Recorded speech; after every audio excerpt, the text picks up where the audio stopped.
What's up guys? May bago nga pala tayong phone ngayon na kaya ang 8K video quality, may motion capture at tracking focus na rin, 64 megapixel triple camera na may OIS at EIS at naka 2K display WQHD na rin ito. Meron itong 120Hz at Flow AMOLED at meron itong 30-watt wireless charging. At higit sa lahat, para sa mga gamer dyan, ang bida ng phone na to ay naka Snapdragon 8 Plus Gen 1 na. So bago pa natin pag-usapan ng phone na to, let's do a quick unboxing.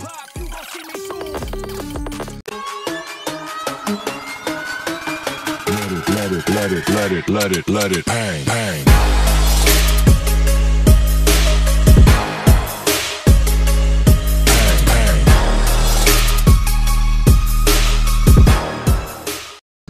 So ito nga pala ang phone natin ngayon, ang Poco F5 Pro. Ang napili nating variant ay kulay black na may 12GB na RAM at 512GB na ROM. Sa pagbukas nga ay yung phone agad ang unang bubungad sa atin na may quick specs. Pwede rin na din itong jelly case, manual na hindi natin binabasa at yung warranty card. Naka 67 watts ultra fast charging na rin ito at supported siya ng wireless charging na naka 30 watts. At dahil naka 512 ang storage natin, ang SRP neto ay nasa 31,000. Pero pwede nyo pa itong makuha na mas mababa pa sa Shopee pag nakasale. Itong sa akin, nabili ko lang siya sa Green Hills sa halagang 24,000. Hindi na masama. At para naman sa nag-aalala kung legit ba ang phone na makukuha nyo pag bumili kayo sa Green Hills, meron namang site si Xiaomi para makonfirm kung legit ba ang unit ng phone na nabili nyo. Ilalagay nyo lang ang serial number or IMEI at lalabas na kung legit ang unit na ito. Oo nga pala, bago natin makalimutan, ang battery nga pala neto ay 5,160 mAh, kaya hindi ka na din talaga magbitin sa paggamit ng phone na to. Hindi ko na isasama ang mga pang social media apps sa review na to dahil maning-mani na lang yun sa cellphone na to. Naka Snapdragon 8 Plus Gen 1 ito, kaya diretso na tayo sa mga game. Madami-dami din ako nasubukang mga laro kagaya ng Mobile Legends, Genshin Impact, Call of Duty at Farlight 84. Simulan muna natin sa Mobile Legends. Naka ultra graphics at frame rate na rin siya and consistent ang kanyang gameplay, hindi siya umiinit. Siguro nasa 38 to 40 degrees lang siya and hindi din ako nakaramdam ng FPS drop or lagging. Ngayon, punta naman tayo sa Call of Duty. Sagad-sagahan din dito yung graphics niya, naka very high, and sa frame rate naka max at pwede mo din siyang ilagay sa ultra pero bababa ang graphics sa low. At kung usapang gameplay na, napakaganda at smooth pa rin ang laro. Hindi man lang ako nakaramdam ng kahit anong SPF drop, lag or pagkainit ng phone. Consistent siya kahit naka-max yung settings niya.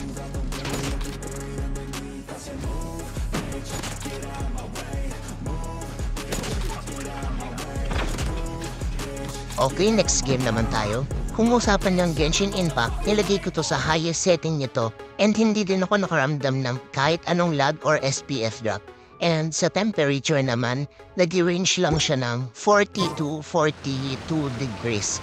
Kaya hindi din siya masyadong mainit and kayang-kaya naman niya ang Genshin Impact. And konting tip lang kung nagbabala kayong bumili ng mga phone, bago kayo pumunta ng mall at alokin ng mga sales lady o salesman doon, make sure na alam nyo na agad ang bibili nyong product. For example, kagaya po, bago ako pumunta sa Green Hills, is inalam ko muna kung ano yung bagay sa akin, kung camera-centric ba o gaming phone. So, hindi naman ako masyadong totally nag-gaming.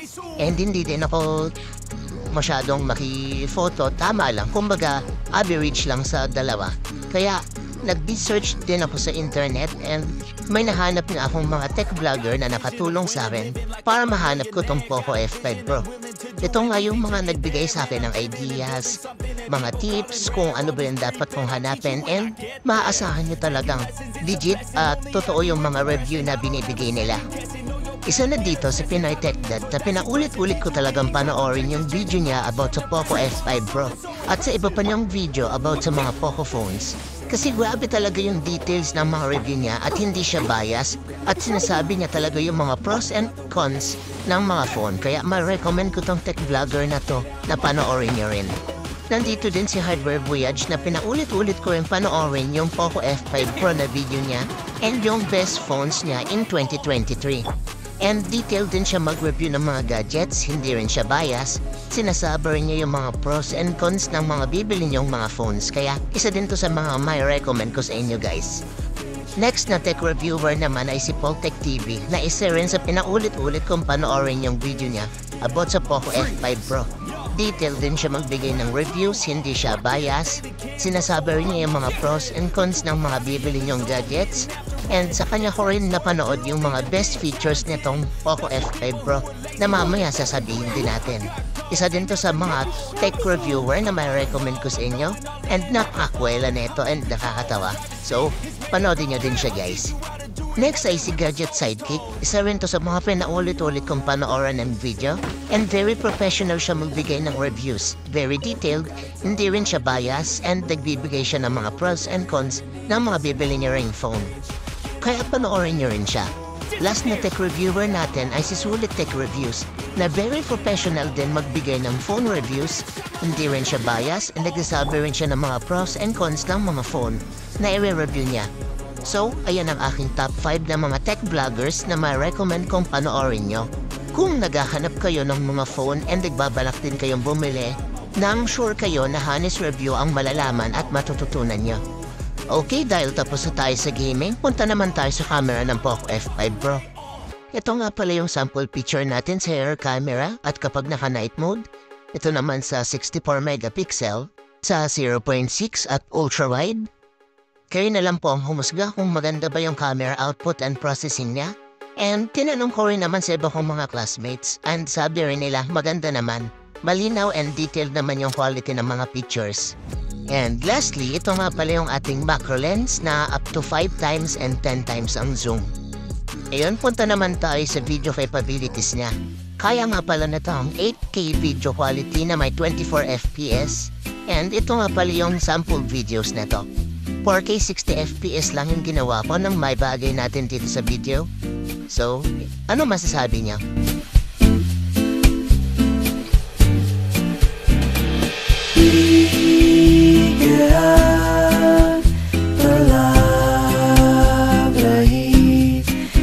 Saber o que quero fazer.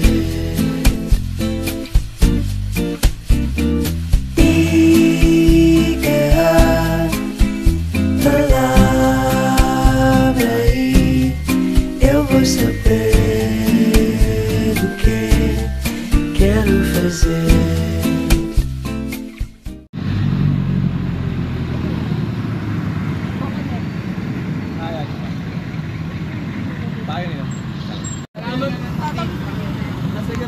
Oh my God! Una ka baba, Lati. Teka lang.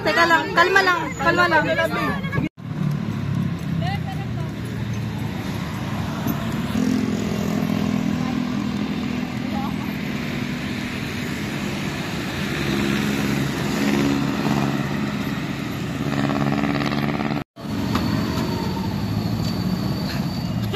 Hello, kuya!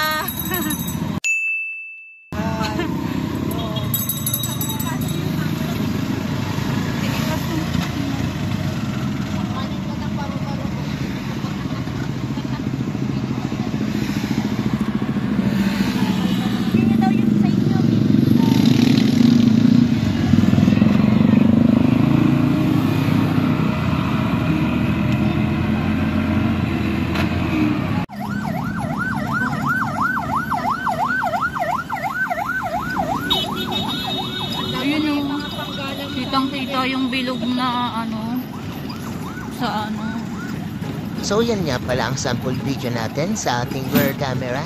And hindi na ako mag-video sa ating front dahil alam nyo na ang quality doon, 1080p hanggang 60 fps lang. Pero malinaw din naman siya kagaya ng rear camera natin, stable and stable din naman sa ating front camera. And ito nga pala yung mga features niya sa camera ay 64 megapixel and sa video naman, pwede natin siya ilagay sa 4K to 30 FPS and 60 FPS. And ito yung 8K na may 24 FPS. Then next naman tayo sa ating photos. Meron nga tayong 0.6 times 1 times 2 at hanggang times 5 and times 10 din siya.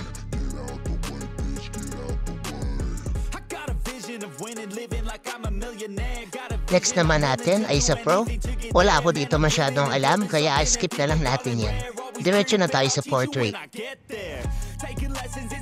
Ito nga pala yung portrait mode niya. Kaya niyang i-blur yung mga nasa gilid and ito naman yung sa night mode niya. Meron din tayong clone. Pwede tayong mag-clone ng picture natin or video or i-freeze natin. Ito naman yung time-lapse, short video, dual video, ayan pa ako bagong gising. And sa more, makikita natin yung vlog. May iba't iba din siyang mga features kung anong klase yung ipa-vlog mo. May nostalgic, party, cuisine sa mga pagkain, Neverland, may pets, and my breeze. Next naman natin is documents. Pwede niyang iscan yung mga documents nyo and i-copy nyo na rin na mas mabiling mag-copy-paste. And then, next is yung exposure. Meron tong para sa moving crowd, neon trades, oil painting, light painting, starry sky, and star traits. Next naman natin is yung panorama. Yan, ganyan siya. And next naman natin is slow motion. And last but not the least, yung movie effects. Meron itong magic zoom, slow shutter, time freeze, nighttime lapse, parallel world, and more. Ngayon, dito naman tayo sa 5 best features ng Poco F5 Pro na nabanggit din ni Sir Paul Tech TV. Unang-una dito ay ang teleprompter sa camera. Magagamit mo talaga ito kung gumagawa ka ng video sa study mo, lalong-lalo na sa reporting. Nagamit ko na siya at masasabi kong mas napadali nga ang pagre-record ng video dahil hindi na kailangan skabisaduhin at babasahin ko na lang. Magagamit mo rin ito kung nagvo-vlog ka para may script kang nababasa. Ang next na feature naman ay makikita nyo sa setting. Pindutin nyo lang yung display, scroll down nyo, hanapin nyo yung display resolution, at makikita nyo yung WQHD na 2K resolution. Ginagamit ko lang siya pag nag-record ako ng video nang makita kung gaano kalinaw, kaya binabalik ko din siya sa Full HD para mag-save ng battery. Sama ko na din nga pala na supported siya ng 120 refresh rate, kaso binababa ko lang siya sa 60 para mag-save din ng battery. Next na feature ay dahil nga Pro ang variant ng phone natin, meron itong AI image engine na wala sa Poco F5 lang. Unahin natin tong super resolution. Bali, nagagawa neto ay mas napapalinaw niya ang panonood ng mga video. For example, naka 720p lang, magagawa niya itong gawin 2K resolution. Legit naman siya kasi nagagamit ko to pag nanonood ako sa loklok ng mga movies na naka 720p lang at na-upscale niya sa 2K. Kung sa super resolution ay video yung na-enhance niya, dito naman sa AI image enhancement, yung mga picture ang na-enhance neto. Mas napapalinaw niya at mas nagiging clear. Next naman natin is tong AI HDR enhancement. Bali ang nagagawa nito is nabibigyan pa niya ng mas detalyado yung video. And makikita din dito na yung white talaga is white and yung dark areas naman sa mga video is dark talaga. Dito naman tayo sa last feature ng AI image engine at ito yung MEMC. Bali ang nagagawa nito is mas nagiging smooth pa yung transition ng mga nakukuha nating video. Next naman ang pang-apat natin na feature ay makikita nyo lang sa may Wi-Fi at hanapin nyo ang network acceleration. I-click nyo lang ito pati itong dual band Wi-Fi speed boost at i-turn on nyo. Bali ang nagagawa nito is mas napapalakas ang signal nyo kasi sa dalawang uri kayo ng Wi-Fi nakakonect. Isang 5G at 4G. At legit na gumagana talaga siya at ginagamit ko to pag naglalaro ako ng mga online games kaya hindi na ako nakakaramdam ng kahit ano pang lag. Yun nga lang mas makakabilis to makaubos ng battery nyo kasi sa dalawang wifi kayo nakakonect. At ang ating panghuling feature ay supported to ng 30 watts fast charging. Bali, ito ang kauna-unahang Poco phone na mayroong 30 watts fast charging. And flagship kung flagship talaga ang usapan. Bukod sa processor na Snapdragon 8 Plus Gen 1, may kasama pa siyang ganito. Diba? Napakalupit. Yee, boy. Oo nga pala, gusto ko lang sabihin sa inyo na itong Poco F5 Pro ang pinakamagandang phone ng Poco this 2023. And agree ako sa mga sinasabi nila Pinay Tech Dad, Hardware Voyage, at iba pang mga tech vlogger dyan na nagsasabing ito ang best flagship killer ngayong taon. At isasama ko na rin yung Poco F5 dahil isa rin yun sa unang choice ko na bibilin sana. Pero dahil nakakuha tayo ng maagagang Scholar, kaya in-upgrade ko na lang sa Pro. Nang balance yung pagka-gaming at camera. Kayo, anong masasabi ninyo? Isa ka rin ba sa agree na itong Poco F5 Pro ang flagship killer ngayong 2023? Comment down below. At isama nyo na rin kung anong gamit yung phone ngayon. Yun lang, sana nagustuhan nyo. At kung di ka pa nakasubscribe sa aking channel, baka naman.